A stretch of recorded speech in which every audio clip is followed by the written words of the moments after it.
Okay, guys, this is it. Welcome to the Fife Property Show. It's 9:30 Saturday morning, and we're going to be talking about viewings. The viewing process will make or break the price that you're going to achieve for a property. It's as simple as that. So getting your viewings fundamentally right now is the most important thing you can ever do, because it can lead to that astronomical offer that you cannot refuse as a result of this. So on today's show, we've got Perrie McIntosh. Hi, Perrie. How are you? I'm great, thank you, Jim. Good morning, everybody. And then we've got Erin. How are you this morning, Erin? Morning, I'm good, thank you. How are you? Yeah, good, thanks. Yeah, big shout out to everybody out there that's going to be watching the show. Feel free to ask questions. This is your golden opportunity. It doesn't matter if you're on with us or any other estate agent. If you're at this point, you're selling your house and you want to know how to get the best price out of the viewing process, ask us that question. We're here for that reason. This is free information from people that are the #1 estate agents in Scotland. That's not us saying that. That's our customers voting for us at the ESTAs, which is Estate Agency Awards in the UK. So take advantage of this as much as you can get. We've got Andrea. Good morning, Andrea. Andrea's got a huge amount of knowledge as well in terms of the viewing process. So please feel free to chip in if you want, Andrea. Nobody knows your home better than you, but does that make you the best person to show the buyers around? That's really what it comes down to. Does it really? Have you got really good top negotiation skills? Do you understand the client as they walk in the door? Do you know their needs and what their wants are, what their desires are in the process? Sometimes that's why you need someone else to step in. There's a whole lot more that goes into the viewings than simply taking people from the room to room.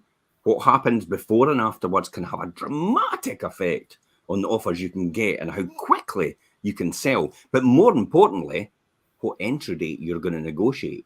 Because at this point in time, there will never be a case, and I'll reiterate this again, there will never be a case where you'll be left with nowhere to go. You will always have somewhere to go, because it's you that decides when you sell your house and who to and what entry date you're going to give them. You're in control. No one else is in control of this process. Your estate agent isn't in control. You're in control. The buyer isn't in control. You can say no quite easily to the circumstances if it doesn't meet your requirements. There's no obligation to do that, just with the first offer that comes in the door.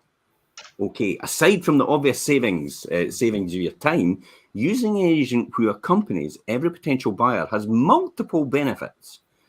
So this week's show includes all you need to know about how we can bring the right people to your home and how you can be sure that your viewings are in good hands in the process.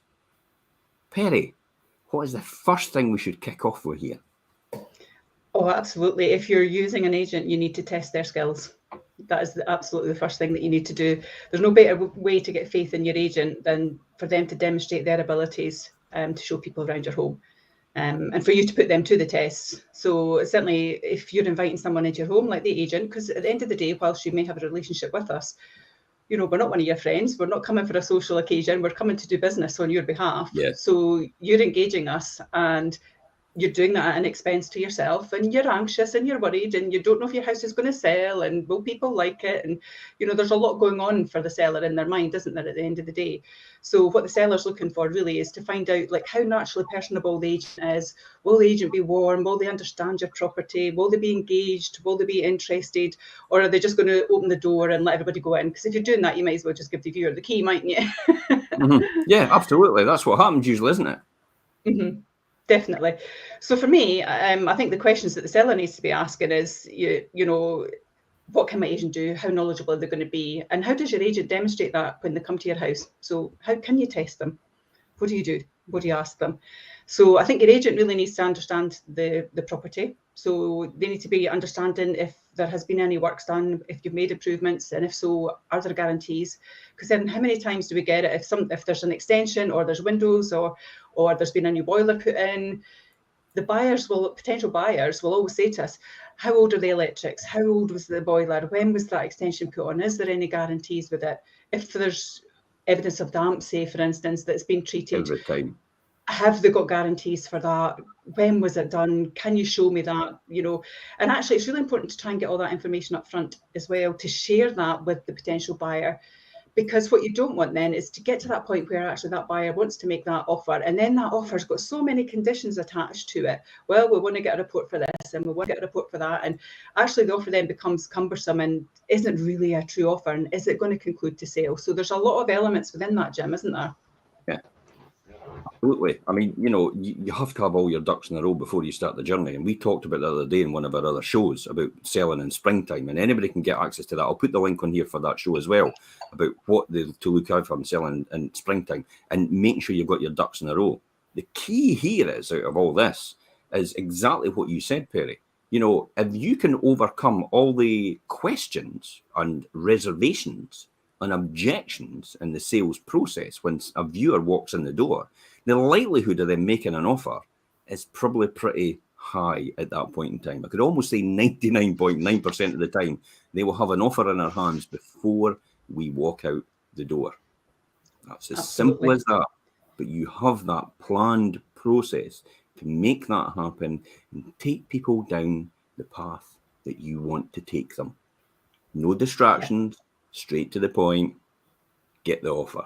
That's the whole point of the viewing, to let the people decide if this is the home that they want to spend the rest of their days in till they find the next home. That's really what it comes down to. Totally does. And in that process of testing your agent as well, the only way that you're going to get that confident offer that is going to secure a completion on the property is to be able to answer the potential buyer's questions with confidence, that you really know this house. But also, as you said at the intro there, Jim, we know our buyers. So we have to know the answers to the questions they're likely to ask. Otherwise, we're never going to get our buyer across the path of buying. And also, we know what pain points maybe our buyers have experienced in the past. We know what they're looking for. We know their likes, their dislikes, etc. So not only asking about guarantees, I think one of the things you really need to find out from your seller as well is what is their favourite bits of their home and why. Yeah. One of the things we do when we list the properties, we ask them, what is unique to you? What did you love about this house when you bought it? And that's a really important question, because sometimes you can share that. Now, rightly so, that might not be every potential buyer's likes and desires, but it's good to have that knowledge anyway, because you can play to your potential buyer and adapt it in some way if you need to.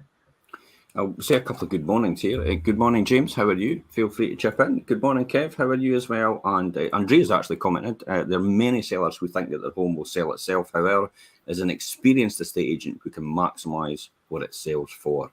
Absolutely. Absolutely, I would say that. Definitely. And it's all about, remember, what we're talking about just now is we can give all this information, but it's testing your agent skills. So when you've got an estate agent sitting in front of you and they're pitching for your business, this is the things that you've got to work out. Do they ask for these type of things? That gives you a strong indication about if they're knowledgeable enough to understand the sales process and negotiation process. Often you get people come in straight away with great enthusiasm and you think, wow, this is the person that's going to do it. But can they back that up? Do they have the skills necessary to do the job?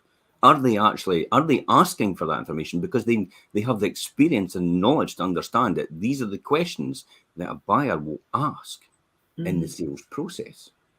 That's the point. And you're absolutely right. Did they ask for the guarantees and the works, your favourite parts of the home and why? Because these are all things that you can emphasize on the what the seller, more than likely what you like in the property is what the buyer is going to like. That's really what it comes down to. Erin, what's your thoughts on that? Yeah, I'd say when we sort of go out and doing viewings, we need to understand what it is why the reason, like Perrie said, why they bought the property. Of course, everyone isn't going to have the same taste. Everyone's maybe going to obviously redecorate, revamp, but it's always good just to know the tiny little things, even if it's where do you put your Christmas tree? Where's the best place to put your television in the living room so the sun doesn't hit it? In the garden, where do you get the sun most parts of the days? It's all these little questions, I think, that make a big fundamental difference. I think it's quite funny because often every single time when I go around to see somebody, I walk out the back garden and the first thing I do is I look in the sky to see where the sun is. Absolutely. And then I look at my watch and then everybody says, what are you doing? It's like, try to work out where south is, because then 12 o'clock is south. And then I know where the sun is just now based on my watch and roughly where that'll be. So I'll know where the sun will come up. I know where the sun will come down. So when I take people round at certain times of day, I know what times to take them round. But I also know how to pitch the fact that if the sun's not out at that point in time, where it's going to be precisely at that point in time. So I can stand them at that part of the garden and say to them, this is where the sun's going to beat down on you more or less all day in the afternoon towards the evening. Or this is where it's going to come up in the morning. This is where it's going to be in the afternoon. This is where it's going to be in the evening. And you have strategically planned seating all throughout this garden in order to make you have that wonderful day every single day in the sun. Just different cup of coffee in the morning at the front, cup of coffee in the afternoon in the middle, probably a cup of tea at night just to calm you down from the coffee you've had in the morning and the afternoon. Well, I won't go for tea, Jim. I'll go for something else. It has tea in it, but it's not that. It begins with G. Gin and tonic. Yes. G&T. Erin's absolutely right, though. But it's even little things like, how does the seller currently get to work? Have they found a sneaky route to get there? We live in Fife. It's a beautiful country, but it's a seaside town and a country town. It's quite vast. It can be quite complex in regards to commutes. So do we understand that? Do we know where our potential buyer lives at the moment? Do they even know the area that they're potentially looking to move to? And if they don't, you need to be able to help them with that. So, these are your quick routes to get to work. If it's a family, how do you do the school run? How easy is that? Yeah. And where are the schools and how good are the schools? Where do That's they a big rank? one, actually, because literally you could be right over the back wall from the school, but essentially have to go a huge round the houses in order to get actually to the front gate, because Absolutely. of the positioning or the way the streets are all laid out.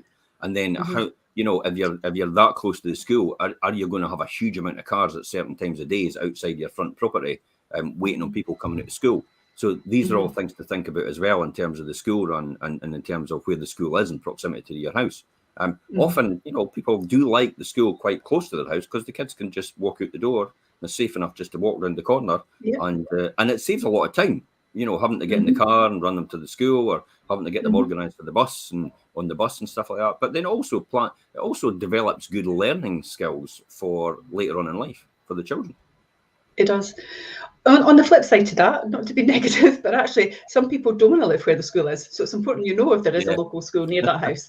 I had viewers at a property the other day, and we were out in the beautiful gardens in the estate.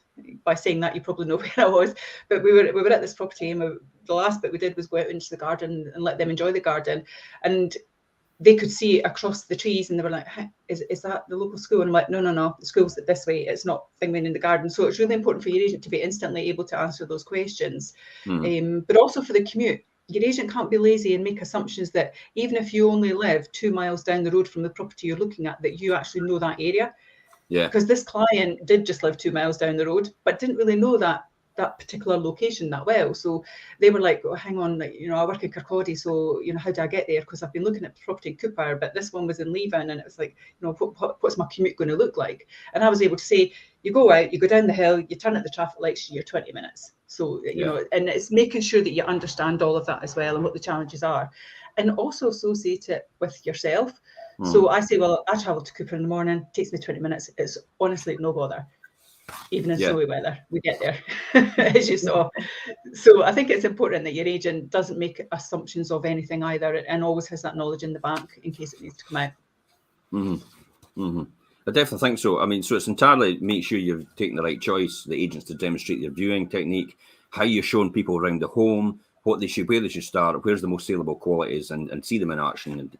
And that seeing your estate agent in action will tell you all you need to know about if they're capable of delivering the result that you're after, and you're putting your biggest tax-free asset in their hands and trusting them to do that.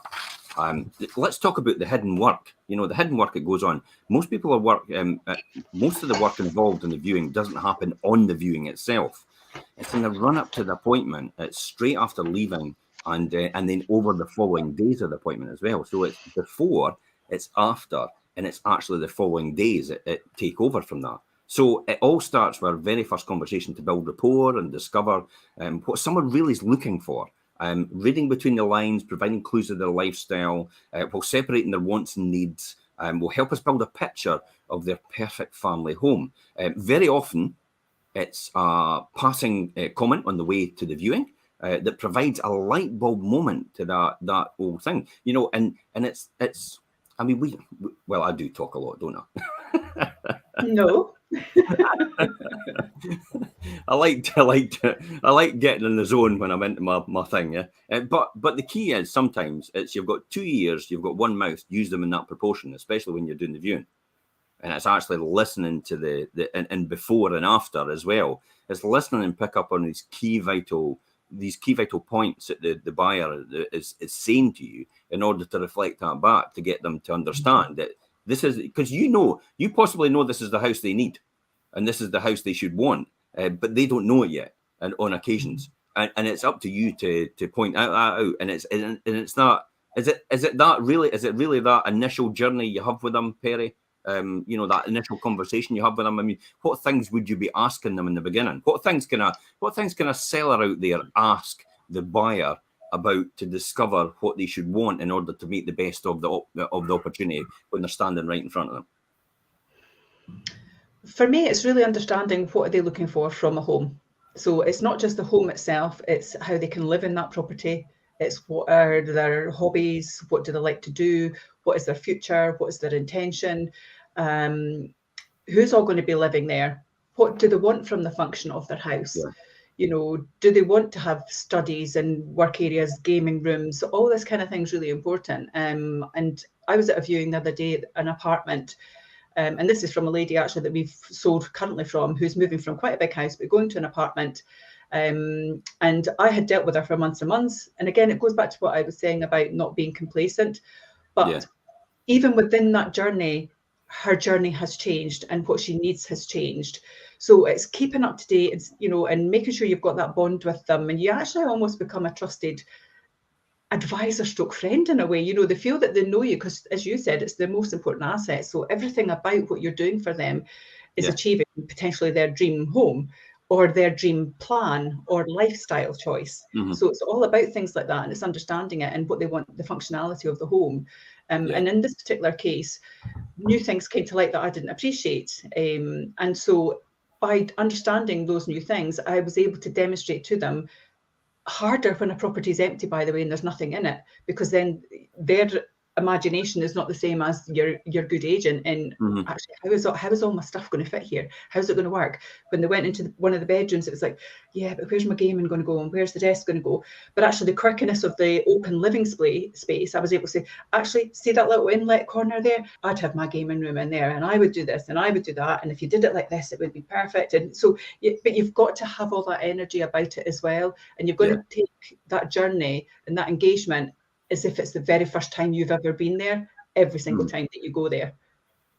So in terms of the registration process, Erin, I mean, what's the sort of things you actually pick up on? What's the sort of questions you ask in the beginning when somebody first inquires as a buyer about a property? What sort of things are you looking out for? So we're kind of looking out. Obviously, the obvious is bedrooms. How much bedrooms are they wanting? We're looking if they're wanting a flat, if they're bungalow, because sometimes we can tell. People maybe call up, it's an inquiry for one property, and the more we talk to them, the more we kind of poke at asking the questions like, what's your budget, what area are you looking to be in, how much can you really afford, what's your position. Sometimes you actually find out they're far more suited to another property. That's a good one, actually. How much can you really afford? Because it's interesting you said really afford, because often people's expectations about what they can afford and what we know they can afford, because we understand what they can get based on their circumstances, they can often afford a lot more for their property, but they don't actually realise, because they've maybe just spoken to one mortgage broker, for example, and that one mortgage broker only sells a certain amount of products or gives access to a certain amount of products, and they're kind of limited because of their circumstances. Yet a whole of market broker can actually give them an opportunity to actually maybe get another 10 or 20,000 more to their budget to find the house of their dreams that will last them maybe 10 or 15 years rather than just the 5 years that they're looking for. So often that's some of the things that we'll pick up on as well, isn't it? Definitely. We're as well as we're trying to sell them a house, we're also opening a lot of doors for them as well, getting them in touch with different mortgage advisors, giving them different advice, really just trying to find actually what suits for them. I mean, in the past as well, people have phoned up wanting a property. We've narrowed it down and say, look, this property isn't actually going to work for you. And we've actually said, there's been other houses on other agents who said, why not go and have a look at that? You know, we're really out there trying to help people. We're trying to get the best for every client, if you know what I mean, just not keep them to ourselves. We're working for them and trying to help them. Absolutely. As a buyer, and I've always done this. I mean, I remember the day I used to actually take buyers round to other estate agents' properties, but the other estate agents got really upset about this because I was taking them round to their property and showing them round the property, and I was like, they were like, oh, well, that was supposed to be my job, and I was like, well, you know, I've got a buyer. They're looking for my advice. They're looking for the right advice. They're contracting me to do the work for them. So I'm out there doing the work for them. Plus, I'm negotiating for them as well in order to get them the right result. You're a completely different estate agent. You've got nothing to do with us. So basically, I'm negotiating with you. That's what it comes down to. So that's it. And I've got a skill in it, and the buyer doesn't. You know, that's what it comes down to. So they employ my services to do that. So I used to do that in the beginning, and it was like you wouldn't believe it. A lot of estate agents get really bent out of shape about that. They do. Turning up in your branded car to their property to take your buyers round. Yes, and I made a good point as well, though, about sometimes we'll talk about a particular property with a potential buyer, and through discussions, they'll come and they want to look at one house, but we say, well, actually, you know, have you considered that about the house? Have you considered this about the house? In all honesty, I don't think that's the right property for you. However, we do have this one coming on that I think would be perfect. And it's about your agent also, not just knowing your house. It's about, as you say, identifying really what your buyer potentially wants, because what we don't want to do is also give false expectation to our... Sorry, I'm on call this week. Quick, grab that. That could be a buyer. No, sorry, guys. So yeah, and your potential buyer. So that threw me off my stride there. The potential buyer. Our job is really to find them the most suitable thing, and it might not be that house. It might be another house that we have, or it might be a house with another agent.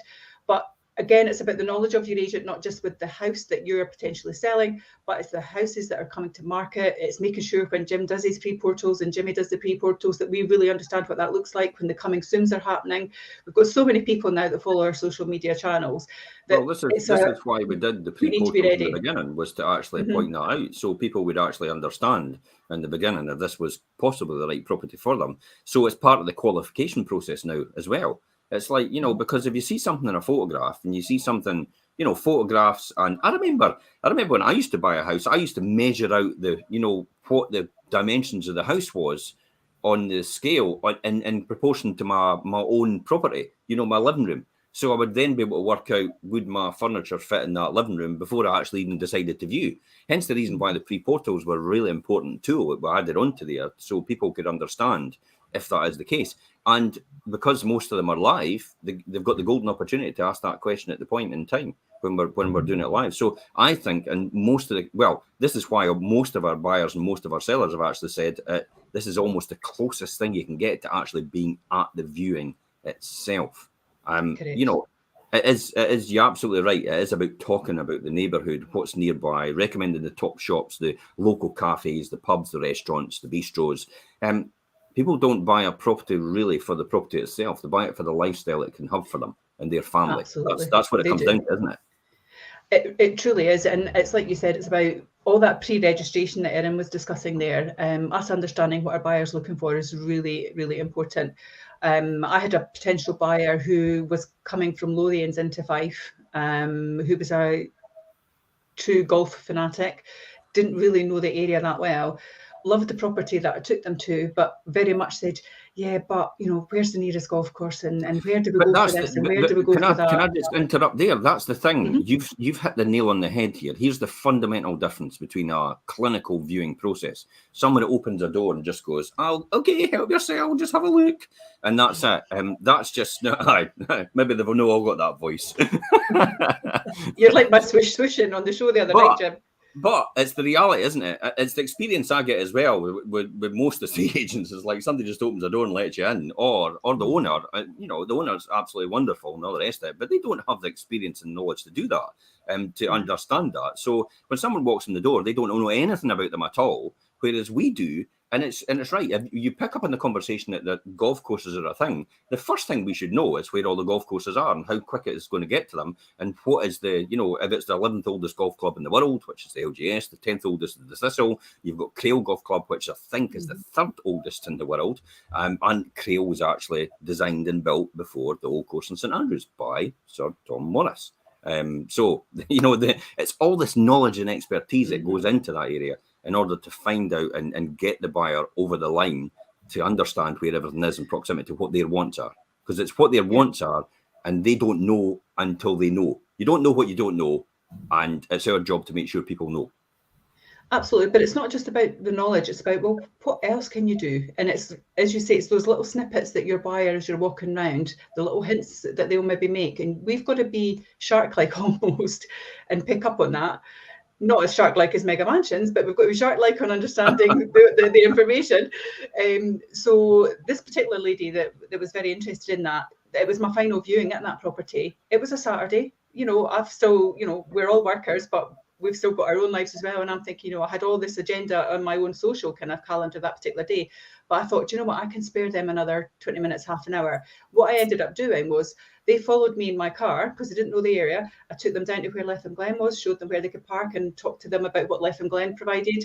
I showed them that was the main road up, that they could go up to London Links Golf Course. I drove them down to Leven Beach. We parked at Leven Beach. We walked along the prom together. They were strangers really, other than telephone conversations. We walked along the prom. I showed them where LGS was and where Thistle was, where the golf courses were, how to get to the beach, because they had dogs as well. So it was all about interacting with that. And when they were there, they said, actually, we didn't realise how late I was, really hungry. And I said, well, actually, go across to LGS or Thistle. You've got a fantastic lunch. It's really great. It's, decent pub grub, and you'll enjoy it, and you'll get a feel for the club as well. So it was ticking all these boxes for this person. And that person actually afterwards, and this is not about what I did, but it's just about this knowledge thing that we're talking about. But the person afterwards actually did message me and said that it had been the most magical experience that they'd had, and they'd never experienced a viewing experience like it with anybody else. And it was because of all that knowledge and that direction and that extra effort that had gone in to make them understand the area so that they could live their lifestyle there. So that's when it comes back to about the period of reflection often provides the most certain response later on. I mean, the 24 to 48 hours after this, when they're viewing about their first impressions and the property is actually sunk in. There is a thing all the time about, oh, my house will sell, and I'll get the offer the first person that walks in the door. And it's like, well, you've got to understand that people have to make a decision. It's their biggest tax for the asset they'll buy and sell. So the reality is, so for some people, they've got to take that time in order to think it over for the next 24 to 48 hours. So even if someone doesn't want to come back for that second look, their feedback will always be useful to us and the momentum to find you the next buyer, because we'll know what to avoid and what to concentrate on in the future. So it's a process as well in understanding that. But you can head everybody off at the pass in the beginning by the knowledge and expertise that you gather in the beginning before you start that journey. Preparation is key. If you fail to plan, you plan to fail. That's really all the P's.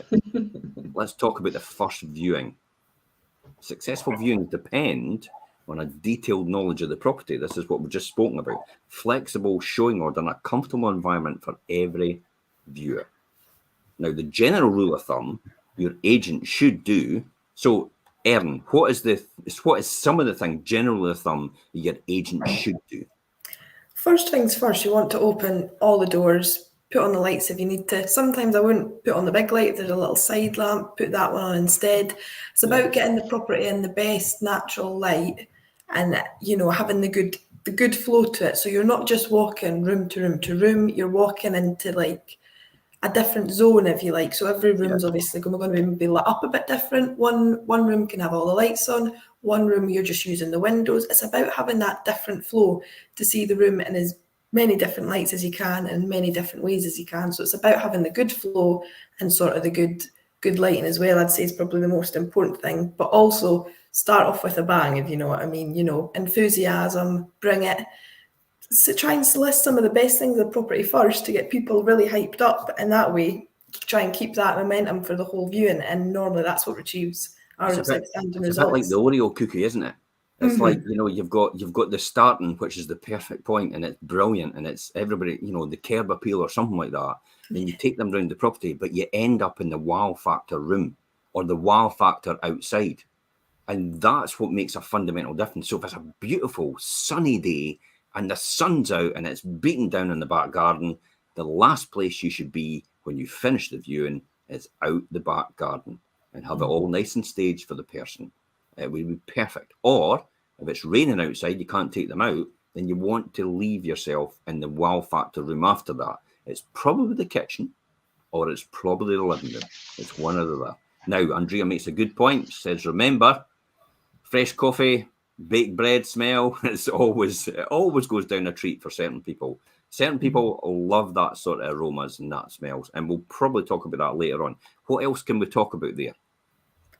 You have to have a little bit more to say as well about each room, as I would say as well. You can't just walk into a room and go, this is a kitchen, there's your oven. Sadly, that's the most experiences that people get, isn't it? It's like, well, there's the kitchen, there's the bedroom, there's the living room. It's like that is what some people experience, but is that what we should do? Absolutely not. Some experience I've had is I went into sometimes you go into properties and they're complete refurbs, and it's really, really hard to not just say this is an oven and this is a kitchen, because the property isn't that nice inside, if you know what I mean. So what you've got to do goes, yeah, here's where the oven is, but what I would do is rip this out. You'd get a brand new one in there, change the flooring completely. So it's about having the eye for things and being able to help people image things. Yeah. The old expression is you can't polish a turd. I've never heard that expression before, but oh God. But you can make the best of it, can't you? You can make it the best one ever. And that really is what it comes down to, isn't it? You're absolutely right. When you have something that needs a bit of work on it, you can accentuate the facts about the size and the dimensions of the room and the flexibility. The first thing I always go for in a smaller property is, have you got a fireplace? And is that fireplace, taking up the whole room? And is that fireplace really redundant? Because most people's fireplaces are redundant because the heating's absolutely perfect now. So can you actually take that away completely and have another wall to put your furniture on? That's a big, big thing when people walk into a smaller size room. And the same thing happens for bedrooms as well. You know, often people would like, oh, well, I'll just leave the fireplace in the bedroom because it's been there for umpteen years. And it's like, but does it actually serve a purpose? And is that room actually necessary to have that? So you can leave that there. I'm not asking sellers to change it. But what I'm saying is when we walk into a room, it's easy for us to then paint that picture with a buyer to say to them, that could be easily just taken out and then, bricked and then or strapped and boarded and plastered and redecorate the room. Because at the end of the day, you're going to redecorate the room anyway, aren't you? Absolutely. And you nod see, everybody's nodding their head, aren't they? You nod your head and everybody else nods with you in agreement. Exactly. It's true. But I think it's key as well, though, one of the things that Erin touched on there as well about giving them time in a home. You don't want to just let them look at a room once because they have to have a view for what it's going to look like. I mean, rightly or wrongly, one of the things I do, and it's about keeping that wow factor to the end, but this particular property, for instance, that I was viewing the other evening that we got an offer on, I took them round and kind of gave them the view of how they could live in it and how it matched with what they wanted, because I knew what they were looking for. And then I said to them, right, what I'm going to do now, because I could get the vibe that they were starting to like, it was, you go around yourself now and have a look, see how you think you could live in it. And if you've got questions and that, we can talk through them again. And then it was getting late in the day and I was very conscious, as you say earlier, Jim, about the daylight. And I thought the garden grounds are the wow factor. I want them to see it before it gets dark. So we're kind of going around the house and everything, and I could start to get a feel for where the viewing was going. And I said, fantastic, answered the rest of their questions, did it really enthusiastically. And I said, right, guys, now we're going to go and have a look at these beautiful gardens. And then we talked about the gardens and how they could live in it and how their lifestyle would fit. And it just was all coming together. So it's making sure, as you say, that you've got that knowledge of your area, where the sun's going to be, when the daylight's going to be lost, and how do you get them out there and enthuse them even further about the property and give them that, oh my God, I love it. Ollie's got a fantastic question here, and I'm going to put everybody in the spot. What do you think the hardest obstacle is in overcoming during a viewing? Deathly silence. No, for me, I think, the hardest. Yeah, thanks, son. We can talk about this after. For me, I think that if someone is liking the property and you know that they're veering towards offering on the property, I think the hardest obstacle is always going to be the price point, because they want us to tell them what they need to offer. And whilst we're doing everything that we can for our buyer to find their property, ultimately we're actually working for our seller. So we have to make sure that we try to manage that question in as nice a way that we can manage it to get the best result for both. And sometimes that can be a challenge. So we will have a feel for where that needs to be, and then we can have open discussion about what that needs to look like. But it can be one of the biggest obstacles. And my second obstacle, I would say, is that if a property is empty or is needing refurbed, as Erin was saying earlier on, it's hard sometimes to get them to see how nice that property potentially could be. And that's where all your agents' knowledge of how they can do things really makes the difference. Erin, what is it for you? Biggest obstacle for me, like Perrie kind of touched on, it's sometimes the offering part, because sometimes what we do, sometimes I could get a sale done and dusted right in front, right when I'm at the property. Sometimes I can sell properties right when I'm there, and then when we're back to the office, it's literally just a case of waiting on the offer coming in right in, because obviously, you know, we've got this experience, we're able to do that.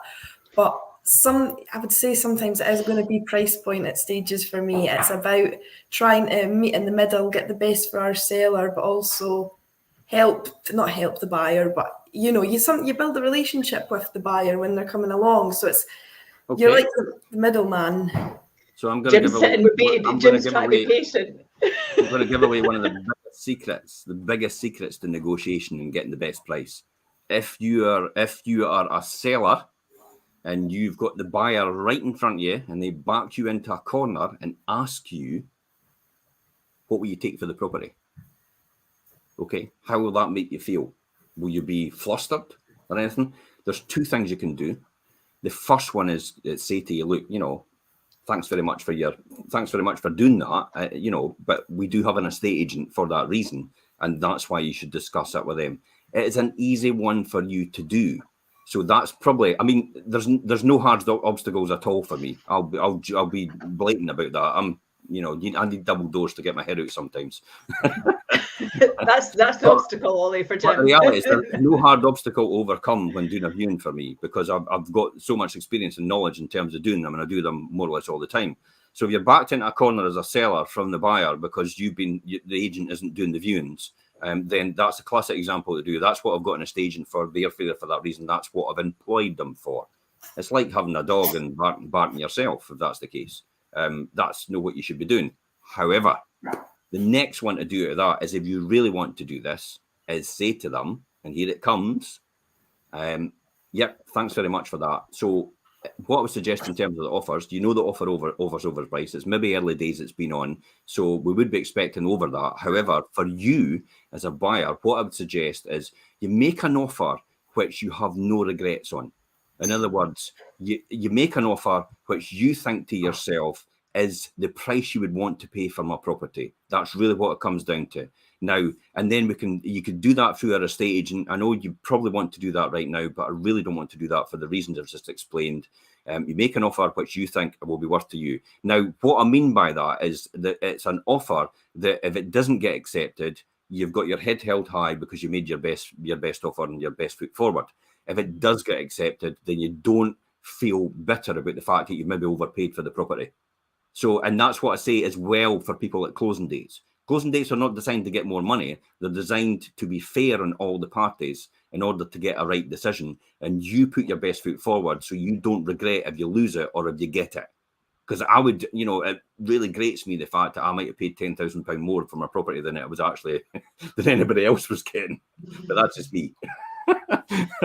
But that's the two answers for a seller out there. If you're backed into a corner by a buyer because you don't have the agent in between, or you've decided to try and private sell your house, these are the two ways to get out of it. Make an offer you have no regrets on, and have a think about overnight, so you're not pinned in that moment. You're not pinned down to making that offer and accepting that offer. So don't feel pressured by the buyer when they're there. I'm only saying that because the amount of times that I get properties below market when I go around to do the viewings is so easy. But that's the techniques that you would use to divert that question. So you're taking it from an experienced buyer, because I'm an investor as well, and you're also taking it for an experienced estate agent about both sides of the process and how that's viewed by both parties. So that's my best advice to you. Okay, so anything else we want to talk about in the first viewing, and what we should be looking out for? What other things, Erin? I'd say what else you've got to look out for in the first viewing is maybe what the neighbours are like. That's always one of the things. People want to have good neighbours, so it's always trying to find out what the neighbourhood itself is like, where's things locals, sometimes you even get what days do you put the bins out. It's just really stuff like that, little things again that do make the fundamental difference. Yeah. And probably what about previous maybe improvements and future potential? We've talked about that, we've brushed on that, but improvements as well. This is when we come down to saying make sure you've got your building warrants or your planning permission or whatever it is you've done in place beforehand, because it's usually the question that gets asked, isn't it? Absolutely. Obviously it's kind of a hard one to say, because it's always going to be subject to planning permission, but most of the times, if it's just an extension, it's not the most difficult thing in the world. So it's really just about trying to reassure the buyers, although you don't know for certain, it's chances are more than likely, do you know what I mean? So it's about giving them as well, you've got the potential to extend here, or you can go up subject to the right planning permission. All kind of things like that kind of get touched on in the home report as well. So it's about knowing the home report back to front, reading it like it's a book, just so you can help the viewers, the buyers, as best they can. What's your best advice for people out there, that sellers out there, potentially have a lot of people wanting to view their property, and they've not enough hours in the day to do it? What would you say to that? I mean, how would you overcome that? I'd say if there's a lot of people and you've not got the best hours in the day, it's really a job down to us. This is when we come into play in our qualification process. So we're not just letting everyone and their dog through the door. We're only making sure that it's serious buyers, that's people that are in a position to go, that we're maybe not getting in long-winded chains. It's really, that's when it comes down to us doing our job properly, I'd say, and getting the qualification and make sure. You'd rather have, if I was speaking to my buyer, I would rather have 3 serious buyers that I knew were in a position to go, that had sold their properties, that could get the deal done, rather than 7 people who haven't got their property on the market, who don't really know yet, who have just started looking. So I'd say I'd rather have 3 serious people than more. So quality rather than quantity, really. Absolutely. Yeah. Definitely. What about things? What about other things? I mean, what other things would you advise in the first viewing to do? In the first viewing, I would advise, there's little things you can do. I'm sure Andrea said about the bread and coffee smell, but you could easily get little diffusers as well, put them behind doors that have just got a nice, they're cheap from Home Bargains, B&M's, just having things like that. So you've got a welcoming feel, a nice smell, maybe even lighting a candle, and playing the radio is a good one if you're doing the viewings yourself. Put the radio on in the background, or even put the television on, because you're not wanting it to be a sort of show home, if you like. You're wanting people to see it for what it is. People know that they can live in there and they're not allowed to move everything and it's got to be exactly perfect.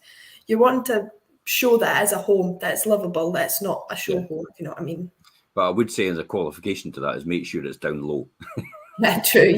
Don't have it because it can cause a distraction, can't it? But it's actually good from the point of view that then people get the feel for where the entertainment's going to come from, in terms of the TV and the music centre and stuff like that. Although that could be stuck on a wall nowadays, and it could be anywhere on individual speakers and wireless now as well. Probably it's good as well. Yeah. Oh, sorry, on you go. No, I was just going to say it's good as well. Sometimes things aren't that obvious, and if there are features that are almost hidden, if you like, it's really important to point them out. Yeah. So if there's underskirt lighting and things like that, it's making sure that people know that. If you've got like pop-up extractors, which you get now in all these modern kitchens, that if that's there, if there is what looks just like a cupboard but actually is a functioning room for something else, it's like what can they utilize it for? If there's storage space, and if you know your buyer. And there's a garage. I had a recent buyer who was an artist, for instance. And so it was like, how could they make that their working room? And so it's all the little features that you can add to the potential for them to live there that it's really important to share. Yeah. Okay. So, above all else, I think in the first viewing process is remember, be helpful, positive and polite. if you're out there as a seller. You know, I do remember a story where, you know, a guy took them around the house and they went, well, it's a kitchen. And I thought, that's not exactly going to come across great. So at that point, we intervened and did the viewings and then sold the house.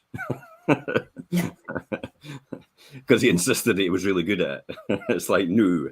I think actually you've touched on something, because Andrea's made a little comment there about the frustration of when the seller wants to be there when the agent is doing the viewings. Yeah. It can be really tricky because the seller has one view and certain things that they love about their property, but actually they don't know anything about our buyer, and actually that might not be the main driver for our buyer. My advice to a seller being there where the agent doing the viewings is go away and leave the house, because you're a complete distraction to the agent's objective, which is actually to get the person to buy the house or conceivably make an offer. That's really what it comes down to. And what's happening here is you get them jumping in now and again and going, what about this and what about that? And it's like, I'm trying to take people down a path here to get the result I want. and all you're doing is you're taking me off in a completely different direction, and then having to start again and take them down that path again to get the result I want. So if you're a seller and the agent's doing the viewings, leave them to do the viewings, and please leave the house. Go somewhere, have a coffee. That's what you've got it. Why have a dog and bat yourself after all? So all this needs to be combined with the liking aspects of your home and the lives and the viewers to encourage honest comments as well. That's really good when you have an agent as well, because you get honest feedback, honest comments. And that's one of the things we get automatically as a result of our system when it actually asks people for that the next day, because that's how the record system works. So the second viewing is always exciting when someone wants to come back and view your home for the second time. Remember, questions are buying signals. You have to remember that. So even the first viewing, when people got loads of questions, like they had loads of questions, they're never going to, well, they are going to buy it because they're trying to satisfy themselves in their mind to get over these hurdles in their mind in order to make an offer. That's what the whole point is. So welcome questions. That's the whole point here. So the second time, they want to bring their partner who hasn't seen it yet because they've been overseas or anything like that. In those cases, wise to remember that it won't be a second viewing for everyone, remember, because this person coming in, it'll be a first viewing for them. They see things completely different. Second time round, you start to notice all the wee things that are different now. You start to notice all the wee nooks and crannies.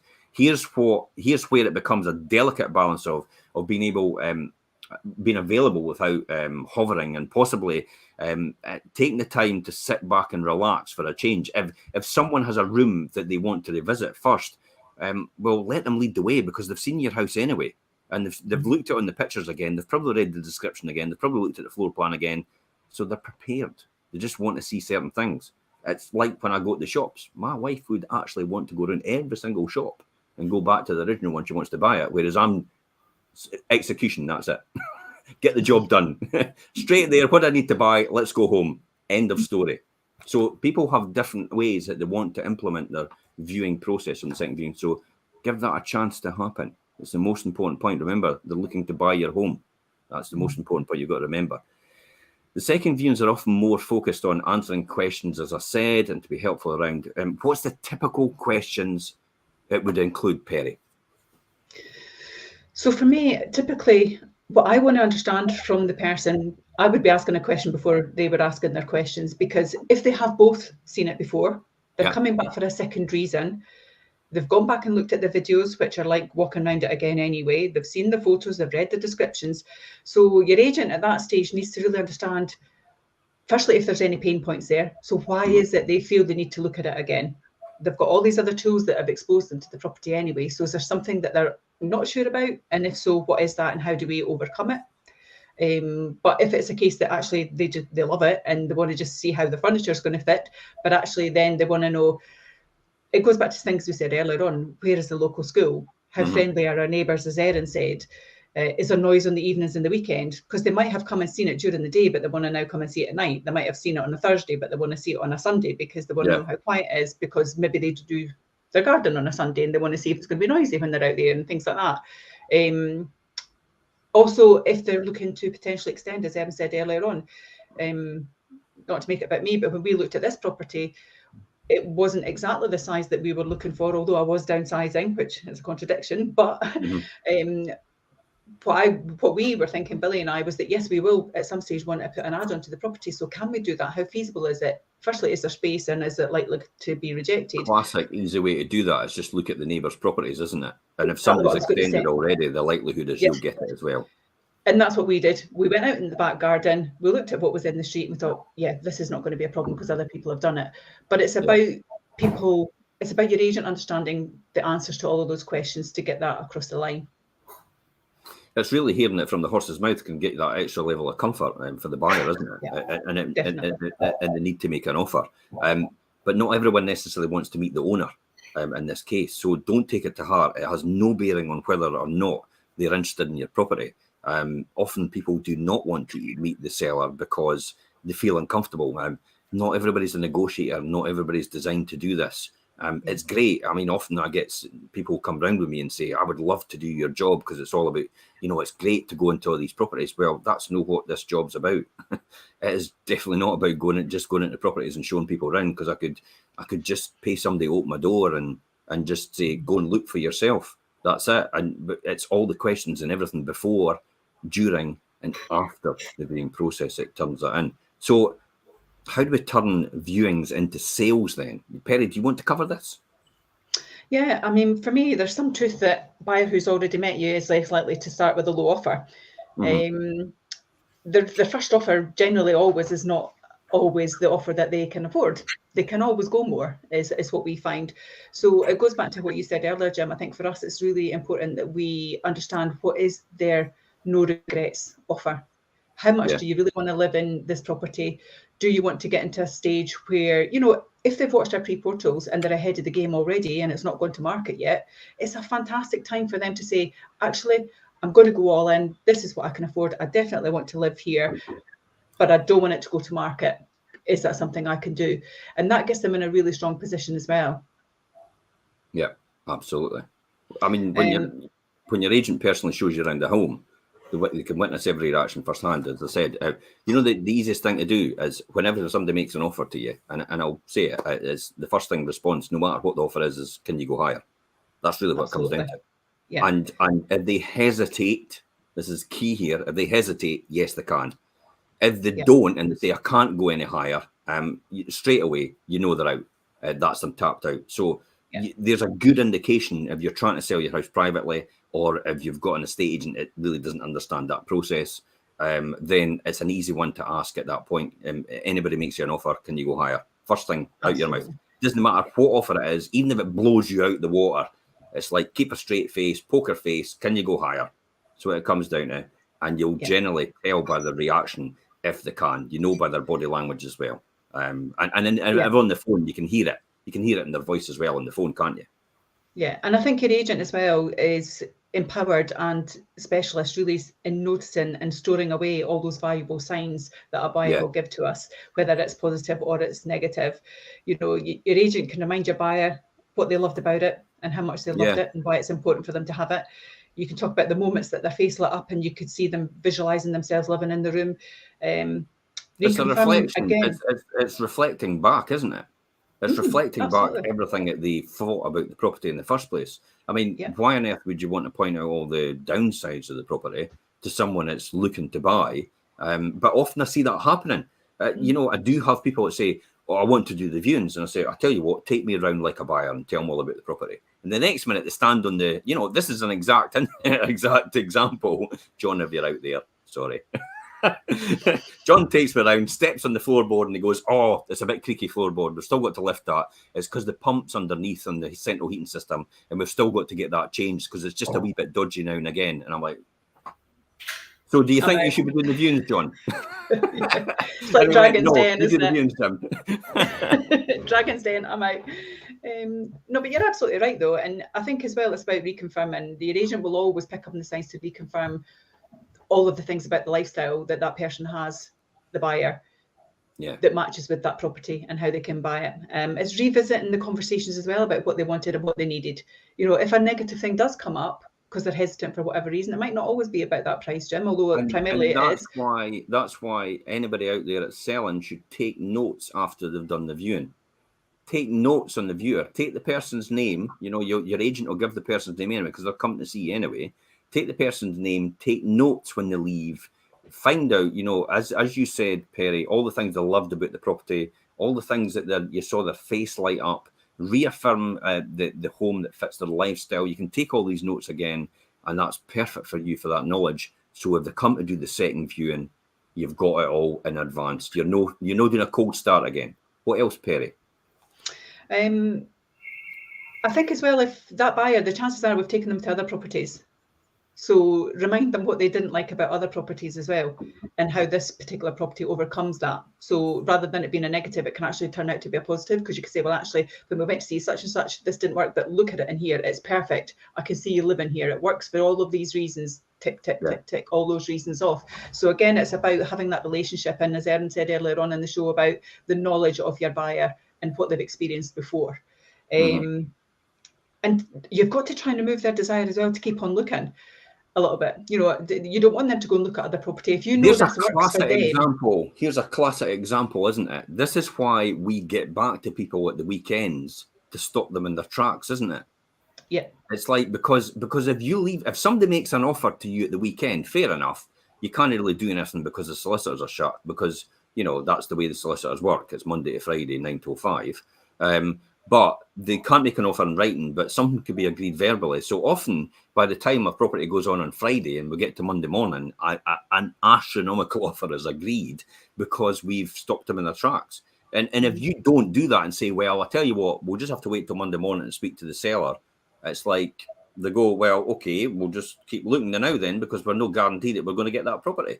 So as soon as somebody's making an offer, it's like, get this offer to the seller straight away. Let's get something done. Let's get something negotiated. We've already done a lot of the negotiation beforehand. We come to the seller, more or less, that is the golden offer that you're going to get. There's an offer that you probably can't refuse. And to match it, we know you as a seller, and we know you've got nowhere else to go yet. So what we've done is we've extended the entry date for maybe about 6 months or 12 months, which can be pulled forward possibly if they need to, because the buyer can fit into these circumstances. So you don't need to be under pressure about, I've accepted offer, how can I find my next home? It's like, well, you've got plenty of time to find your next home. You've got as long as you want, possibly, in some occasions, even 12 months, which we've got already with someone. 12 months, £10,000 deposit, non-refundable, and concluded missive, so they can't back out. Job done. Yeah. And 50,000 more in the process. Even better. I think from the property that they said we couldn't sell at that price in the first place. Absolutely. But I think the stopping in the tracks thing's a really valid point, Jim. And you mentioned earlier on as well about closing dates. We've actually had sellers who straight away are saying, I'm not selling it until it's went to a closing date. The closing date is not about just getting the biggest price. And actually, by waiting to a closing date and getting more foot traffic through the door, you could lose potential buyers. They might go on a different journey. So it's about making sure that we know where that buyer is, getting the maximum, and marrying the two things together so that it benefits the seller, benefits the buyer, and they both get what they want out of it. Because time, as you've always said to us, kills all deals. Time kills all deals. That's exactly it. So just to finish up, Erin, your best advice on what's the one best thing that somebody can do as when they're doing viewings as a seller? One best thing as a seller, I would say, most importantly, get the house in its best natural light. Tell the buyers what you love most about the property, what special things are to you, and try and image that so they see the special things as well, and it'll make them 100% more keen. Perfect. Perrie? For me, for the seller, it's about, remember, this isn't going to be your house in the future. So however passionate you feel or however attached you are to certain things, you've got to show your house in the best way for the new person that's going to live there. Yeah. Final for me, I'm going to leave it with Andrea as the final words. She says it right. Have a tape measure handy, because someone always asks you how wide that wall is going to be, or that window, or that doorway, or whatever. And that's probably, as a seller, that's probably what you should have, because you'll be amazed. Even though we put the measurements on our property, it's the measurements at the widest points. So in order to make that happen, people want that. So you could avoid all this second visit just for having a tape measure at that point in time. But most importantly, as I said, if you're backed into a corner, don't come out fighting. Just divert it. Easy to say, look, my estate agent's dealing with that. I would rather that's what I pay them for. So I'd rather they deal with that. That's the best advice. If you want to do an offer negotiation thing, how high can you go? You know, can you go any higher? As soon as they make you an offer, what are you thinking? Can you go any higher? Let the room breathe a bit and go silent. Let them do all the talking. Even though it's silent for 30 seconds, that is a good sign because they are thinking and they will come back to you with an offer at some point in time. And that's it, guys. Thanks very much for coming on the show. And thanks everybody else for watching. If you've got any questions after this, please feel free to message us direct.